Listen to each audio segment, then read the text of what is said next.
Shalom, selamat siang Bapak Ibu dan Saudara, rekan-rekan setia dari pelayanan Task Force Doa dan Konseling yang tayang setiap hari Sabtu. Tepatnya pada hari ini kita kembali bertemu secara live streaming dari Majelis Pendidikan Kristen Indonesia dan yang berkolaborasi dengan Bara Digital Ministry.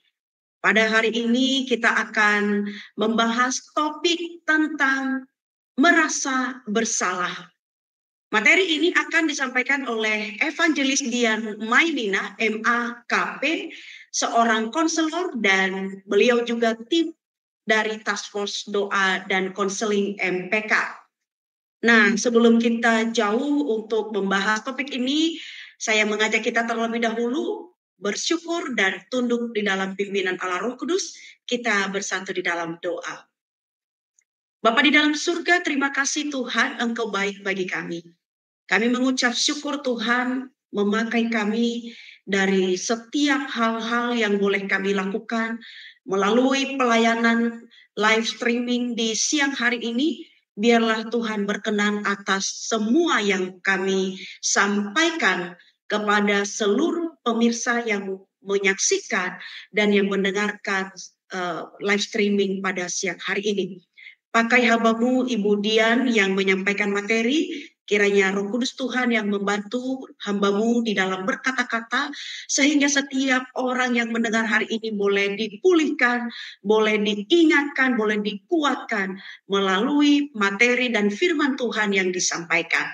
Terima kasih Tuhan, demikian jaringan internet yang kami gunakan, media yang kami gunakan semuanya boleh berfungsi dengan sangat baik bagi kemuliaan nama Tuhan. Terima kasih Bapak, kami serahkan waktu kami ini di dalam nama Tuhan kami Yesus Kristus, kami sudah berdoa. Amin. Saya akan menyapa Ibu Dian. Shalom Ibu Dian, saya persilakan Ibu. Shalom Ibu Ena, apa kabar? Selamat siang saudara semua.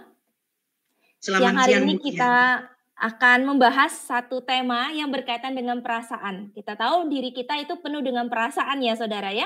Tapi hari ini kita akan membahas satu tema yaitu tentang perasaan bersalah atau guilty feeling. Saudara, setiap kita pasti pernah melakukan yang namanya kesalahan. Betul nggak? Baik itu di masa lalu, bahkan kita mungkin juga masih bisa melakukan kesalahan di masa depan. Kita pernah jatuh ke dalam dosa. Saudara, perasaan bersalah itu akan menjadi bagian dalam hidup kita. Tapi bagaimana kita harus menyikapinya dengan benar sehingga perasaan bersalah itu tidak malahan mengganggu atau bahkan meruntuhkan diri kita. Saudara, perasaan bersalah sendiri itu dapat diartikan sebagai sebuah kesadaran bahwa kita telah melakukan sebuah kesalahan. Apalagi kalau kesalahan tersebut berkaitan dengan aturan Tuhan, firman Tuhan. Rasa bersalah akan menjadi sebuah pengakuan bahwa kita ini telah melanggar perintah atau aturan Tuhan. Yang bukan jadi rasa bersalah itu adalah rasa malu, saudara. Rasa malu sendiri itu tidak sama dengan rasa malu. Kita harus membedakan antara rasa bersalah dengan rasa malu. Rasa malu biasanya muncul karena sebuah penilaian akan kekurangan atau pelanggaran yang kita lakukan. Contoh, kita malu karena hasil ulangan kita itu jauh di bawah KKM. Saudara, apabila kita sudah mengusahakan yang terbaik, kita bisa katakan ini juga kepada anak didik kita. Dia sudah kita lihat belajar dengan sungguh-sungguh, maka memang kita itu tidak perlu merasa bersalah karena nilai ini rendah. Tapi kita memiliki kecenderungan menjadi malu, saudara. Kenapa? Karena kita merasa orang melihat kita dan kita berpikir orang mungkin akan memandang diri kita ini bodoh karena nilai yang rendah itu. Nah, rasa malu itu, saudara, bukanlah rasa bersalah, tapi rasa malu gitu ya. Saudara, rasa malu tidak harus diiringi dengan rasa bersalah, begitu juga sebaliknya. Rasa bersalah tidak harus berisikan rasa malu. Saudara, yang tidak termasuk dengan rasa bersalah itu juga penyesalan. Rasa bersalah itu tidak sama dengan penyesalan. Memang penyesalan biasanya menjadi buah daripada rasa bersalah.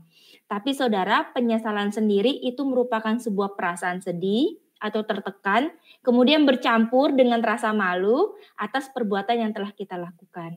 Nah, biasanya rasa penyesalan ini kenapa berbeda dengan rasa bersalah? Karena penyesalan ini lebih berfokus karena dampak dari perbuatan yang telah kita lakukan, maupun itu karena penilaian orang lain.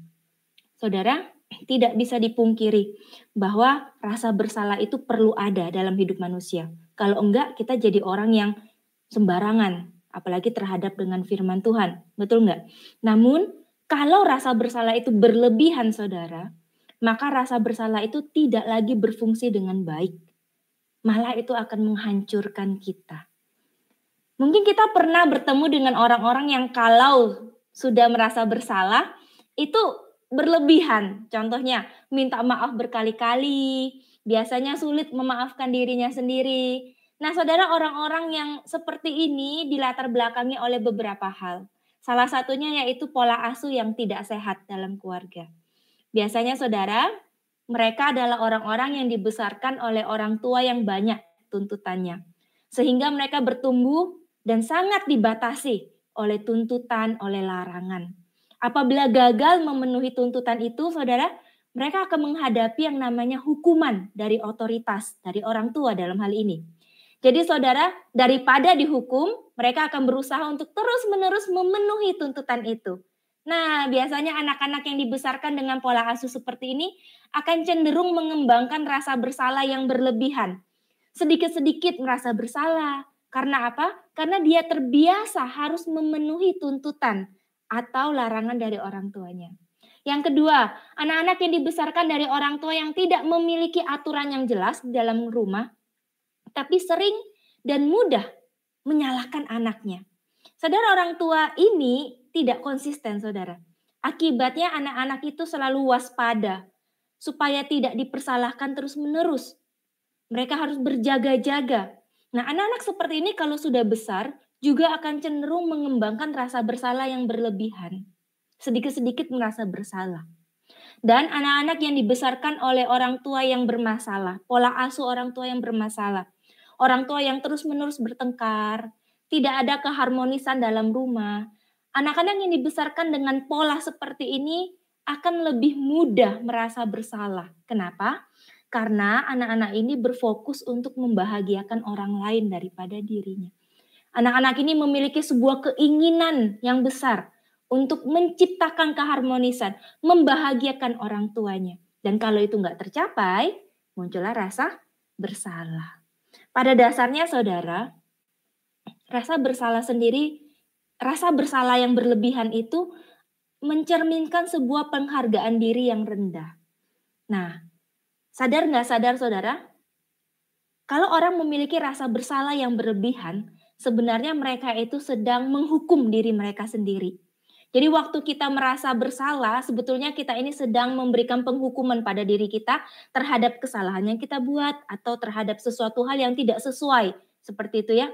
Semakin besar rasa tidak suka terhadap diri, maka semakin besar pula penghukuman yang kita berikan kepada diri kita. Makin besar juga rasa bersalah itu berlebih-lebihan muncul dalam diri kita, terekspresi dalam sikap dan perbuatan kita.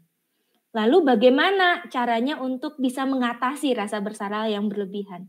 Setidaknya saudara ada beberapa hal yang perlu kita lakukan untuk membantu diri kita ataupun membantu orang lain untuk mengatasi rasa bersalah yang berlebihan. Yang pertama, saudara, kita perlu membedakan. Membedakan apa? Kita perlu membedakan antara kesalahan dengan kondisi. Waktu kita menghadapi suatu peristiwa, kemudian ada sebuah kesalahan gitu ya, kita merasa bersalah gitu ya, atau bahkan tidak ada kesalahan terus kita merasa bersalah gitu. Maka kita perlu bertanya, apakah ini sebuah kesalahan atau ini karena sebuah kondisi? Karena saudara, belum tentu kejadian yang kita alami itu adalah kesalahan kita. Ada kalanya itu memang adalah sebuah kondisi yang memang di luar kendali kita. Misal gitu ya, kerap kali kita ini merasa bersalah ketika ada anggota keluarga yang sakit atau waktu kita kehilangan orang yang kita kasihi. Kita merasa bersalah karena seharusnya ada yang bisa kita lakukan supaya dia tidak meninggal atau dia tidak tertimpa bencana itu. Saudara, tentu saja kenyataannya tidaklah harus demikian. Kita perlu menerima sebuah kondisi yang tidak dapat kita kontrol. Jadi kita tidak perlu merasa bersalah dalam hal-hal seperti itu. Yang kedua, kita perlu juga membedakan yang namanya kesalahan pribadi dengan kesalahan orang lain. Saudara, kerap kali masalah yang sedang kita hadapi, kita harus lihat dengan jernih. Jangan terburu-buru menyalahkan diri ataupun menyalahkan orang. Betul ya? Penting buat kita ini untuk tenang, kemudian kita melihat, kita mengevaluasi kembali. Kalau ini bukan faktor kondisi yang di luar kendali kita, maka ini ada faktor kesalahan. Maka pertanyaannya, ini kesalahan siapa? Kesalahan kita kah? Atau kesalahan orang lain kah? Atau mungkin kedua-duanya ada andil di dalamnya. Kalau itu memang kesalahan kita, maka kita harus dengan berani mengakui kesalahan yang menjadi bagian kita. Sekaligus, kalau itu ada andil orang lain, kita harus berani mengembalikan bagian orang lain kepada mereka. Jadi kita nggak tanggung semuanya. Harus ada batasannya. Yang ketiga, saudara, yang paling penting adalah kita harus membedakan antara kesalahan dengan dosa. Kesalahan yang kita lakukan tanpa sengaja kepada orang lain ataupun diri sendiri belum tentu itu merupakan dosa. Contoh, kita berjanji akan bertemu pada siang hari. Namun karena satu dan lain hal kita lupa, kita tidak datang misalnya gitu ya saudara. Tentu itu adalah sebuah kesalahan yang kita lakukan ya. Kita tidak menepati janjinya dan kita perlu minta maaf terhadap hal itu. Tapi pertanyaannya apakah kesalahan tersebut termasuk dosa? Tentu saja tidak, bukan? Kita memang perlu membedakan antara kesalahan dengan dosa. Untuk kesalahan terhadap orang lain ataupun diri, kita perlu menyelesaikannya, kita perlu meminta maaf, bahkan kita juga perlu mengampuni diri. Tapi kalau hal itu berkaitan dengan dosa, menyangkut dosa, kita harus memohon pengampunan dari Tuhan. Contoh, kita membunuh, memukul, berbohong. Saudara, kita harus minta ampun kepada Tuhan terhadap kesalahan yang adalah dosa. Sebagai penutup, saudara, tidak semua kesalahan itu adalah dosa di hadapan Tuhan. Tapi kalau itu dosa, sudah pasti itu adalah sebuah kesalahan dan kita harus mengakuinya. Saudara, perasaan bersalah itu perlu ditumbuhkan dengan benar, tanpa berlebih-lebihan. Kalau memang salah, kita harus akui. Kalau tidak bersalah, maka tidak perlu menyalahkan diri sendiri. Demikian saya kembalikan kepada Ibu Ena. Terima kasih Ibu Dian untuk pemaparan materi pada siang hari ini terkait merasa bersalah. Ibu Dian, menarik ya, tadi Ibu sempat menyampaikan bahwa bersalah itu sebenarnya baik ya, itu bisa membawa kita, mengingatkan kita bahwa kita sadar kita telah melakukan kesalahan dan kita mengakui bahwa kita sudah melakukan pelanggaran di hadapan Tuhan. Benar ya Bu Dian ya? Nah, betul. Ada sebuah keluarga yang sangat saya kenal, mempunyai anak kecil. Nah, biasa anak bisa saja melakukan kesalahan dan tidak sesuai dengan apa yang diharapkan oleh orang tuanya. Jadi setiap anaknya melakukan satu saja kesalahan, mau kesalahan yang kecil atau kesalahan yang biasa-biasa saja, itu langsung main pukul seperti itu. Dan itu hampir setiap hari anak tersebut akan mengalami pukulan dari orang tuanya, bisa itu ibunya atau mamanya. Kemudian ini kan sebenarnya itu tidak baik ya buat orang tua melakukan itu terhadap anak. Tapi saya melihat sepertinya ini tidak memiliki rasa bersalah bahwa apa yang dilakukan kepada anaknya bukan didikan yang benar. Mungkin ukuran beliau atau ukuran mereka ini adalah pendidikan yang baik untuk anaknya. Ketika salah langsung pukul. Menurut Bu Dian, bagaimana ini harusnya untuk mengingatkan keluarga ini supaya tidak terus-menerus melakukan demikian. Karena seolah-olah tidak merasa bersalah apa yang sudah dilakukan itu adalah sudah benar menurut pandangan mereka. Silakan Bu Dian. Iya. Jadi orang tua itu nggak mudah ya Bu Ena ya. Nggak ada sekolah untuk jadi orang tua. Betul ya? Kita hanya bermodalkan bagaimana orang tua kita membesarkan kita. Itu juga yang kita pakai menjadi lesson buat kita jadi orang tua. Itu ya susahnya ya.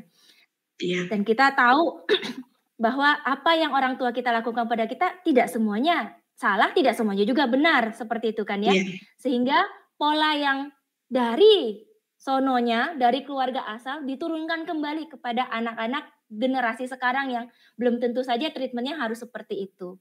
Nah, kalau Ibu Iya. bilang orang tua ini tidak merasa bersalah melakukannya, pasti banyak faktor tuh kenapa dia Iya, iya. tidak bersalah melakukan hal yang sebenarnya kita lihat salah gitu kan ya. Karena nggak Iya. seperti itu caranya mendidik anak.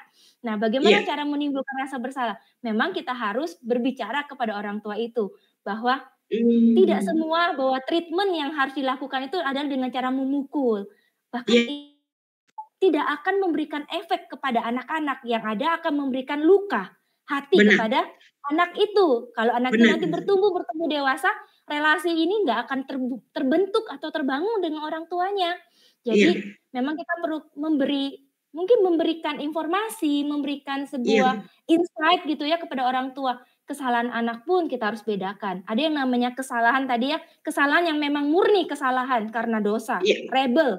Tapi ada Iya. kesalahan yang memang childish, kesalahan yang kekanak-kanakan, misal bawa gelas jatuh, betul kan ya? Iya. Karena belum Benar. mampu motoriknya jadi jatuh. Masa hal-hal Iya. seperti itu langsung main pukul? Maka Benar. butuh hikmat dan bijaksana untuk dapat membedakan dan menindaklanjuti kalau anak-anak melakukan sesuatu yang tidak sesuai dengan harapan kita. Mungkin seperti itu ya Bu Ena ya, memang nggak semuanya harus main pukul seperti itu ya.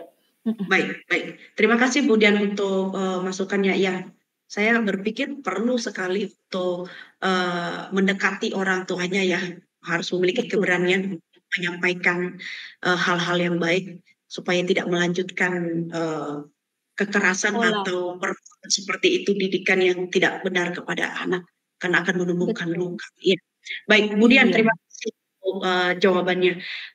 Ada pertanyaan yang masuk begini. Bagaimana seorang pembina di dalam sebuah gereja atau pembina rohani di sebuah komisi dapat membantu anak remajanya yang sedang berjuang dengan perasaan bersalah karena telah melakukan dosa, dan itu biasa anak-anak remaja ya, kemudian kita paham anak-anak remaja yang tidak berhati-hati jatuh ke dalam dosa perzinahan. Silakan Bu Dian, bagaimana menolak tersebut? Wah, kasusnya lumayan ya, lumayan parah maksudnya ya, dosa perzinahan. Oke saudara, bagaimana seorang pembina rohani bisa mendampingi? Jadi waktu kita tahu, oh ternyata anak remaja kita, nah kita nih mau tahu dulu, dia taunya kenapa? Apakah anak remajanya yang datang sama dia atau ketahuan sama si pembinanya tanpa anak remajanya datang gitu ya? Apa nih Bu, anaknya datang atau pembinanya yang tahu gitu, tiba-tiba gitu Bu?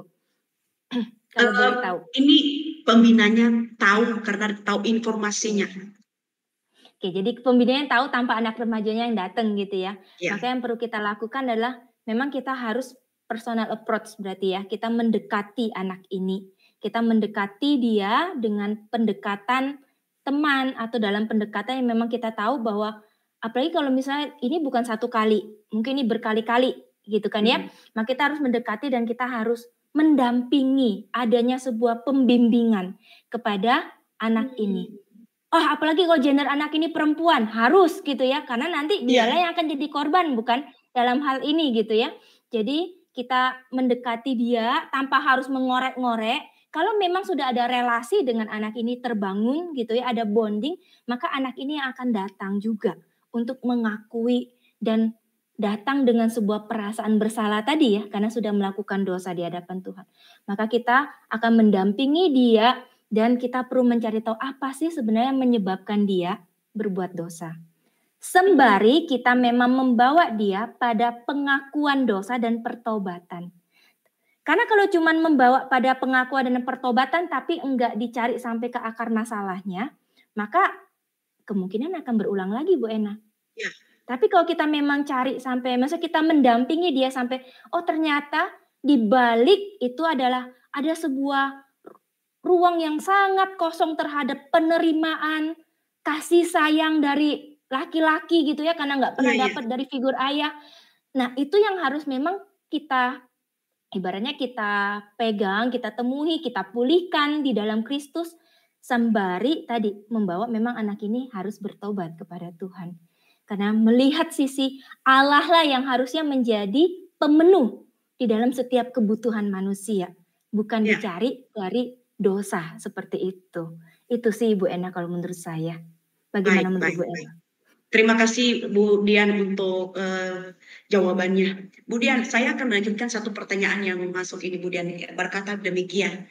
Adakah langkah yang praktis untuk diambil oleh seorang anak Tuhan yang mengatasi perasaan bersalah dan sehingga hubungannya dengan Tuhan juga diperbaiki dan juga kepada sesamanya? Jadi dia punya masalah, dia memiliki permasalahan di dalam dirinya dan kemudian itu bisa mendorong dia untuk boleh menyelesaikan hubungannya semakin membaik kepada Tuhan dan juga kepada antara sesamanya. Silakan Bu. Iya. Ini pertanyaan yang baik sekali ya Bu Ena ya. Kita akan reverse kepada Alkitab ya. Kalau kita baca 1 Yohanes 1 ayat 9, dikatakan bahwa jika kita mengaku dosa kita, maka Ia adalah adil dan setia, sehingga Ia akan mengampuni segala dosa kita dan menyucikan kita dari segala kejahatan. Waktu memang kita tahu kita ini sudah bersalah dan kesalahan kita adalah dosa di hadapan Tuhan, Tuhan dengan setia dan adil minta kita untuk kita tuh mengakui dosa kita. Mengakui apa yang telah kita lakukan itu memang sebuah dosa. Seperti itu ya. Maka yang kita lakukan sebagai anak-anak Tuhan, kita mengakui di hadapan Tuhan. Tuhan, saya sudah berdosa, dosa saya ini. Tuhan ampuni saya, kita minta pengampunan Tuhan. Indahnya Ibu Ena, Tuhan berkata Tuhan akan ampuni. Tuhan tidak akan ingat-ingat lagi, Tuhan tidak akan perpanjang itu. Dia akan menghapuskan yang kayak merah seperti kirmizi menjadi putih bersih seperti salju. Betul ya? Firman Tuhan berkata seperti itu. Maka waktu memang kita datang dengan hancur hati kepada Tuhan, kita mengakui dosa kita, kita juga datang dengan sebuah keyakinan, Ia adalah Allah yang setia dan adil. Dia mengampuni dosa kita. Dia tidak akan memperpanjang, dia tidak akan ingat-ingat, bahkan ungkit-ungkit. Kalau sampai terungkit, nah kita ingat itu bukan dari Tuhan. Itu dari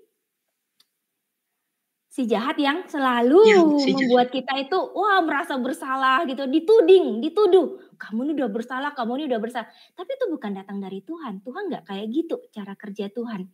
Tuhan mengampuni segala dosa kita. Bahkan dia memberikan dirinya buat kita.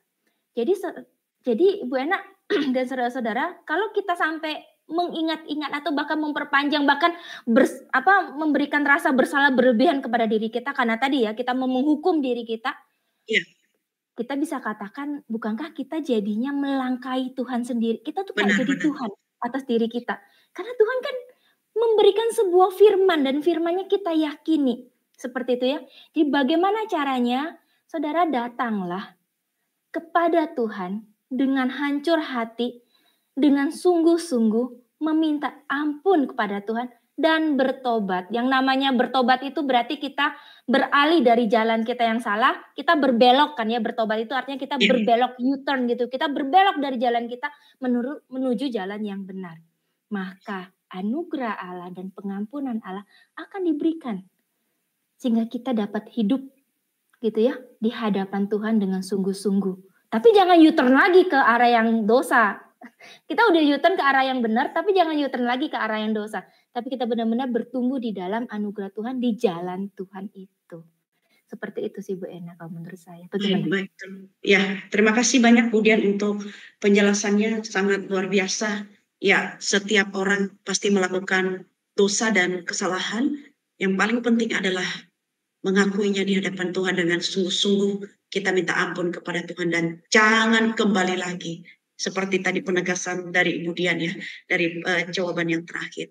Baik Bu Dian, demikian untuk beberapa pertanyaan yang sudah Ibu menjawabnya dengan sangat baik dan kita akan mengakhiri live ini pada siang hari ini. Jika ada closing statement yang Ibu mau sampaikan kepada pemirsa sekalian terkait topik hari ini, silakan Bu Dian dan mohon nanti kesediaannya juga untuk memimpin kita di dalam doa penutup. Iya. Terima kasih Bu Ena. Saudara, sekali lagi, setiap kita pasti pernah melakukan dosa. Dan ada kemungkinan di masa depan pun kita akan tetap jatuh dalam kesalahan atau dosa. Tapi saudara, kita perlu membedakan antara kesalahan dengan dosa. Kalau itu dosa, datanglah, akuilah. Tuhan adalah adil dan setia. Dia akan mengampuni dosa-dosa kita. Kalau kita berbuat salah, akui dengan berani, minta maaf kepada orang, ataupun mengampuni diri. Tapi kalau itu bukan kesalahan, saudara, sekali lagi, jangan merasa atau bahkan menyalahkan diri sendiri. Jangan menumbuhkan rasa bersalah yang berlebihan. Karena hal itu tentu saja akan membuat engkau bukan bertumbuh, tapi semakin menghancurkan diri ini. Seperti itu ya Bu. Mari kita berdoa untuk menutup kegiatan kita pada hari ini.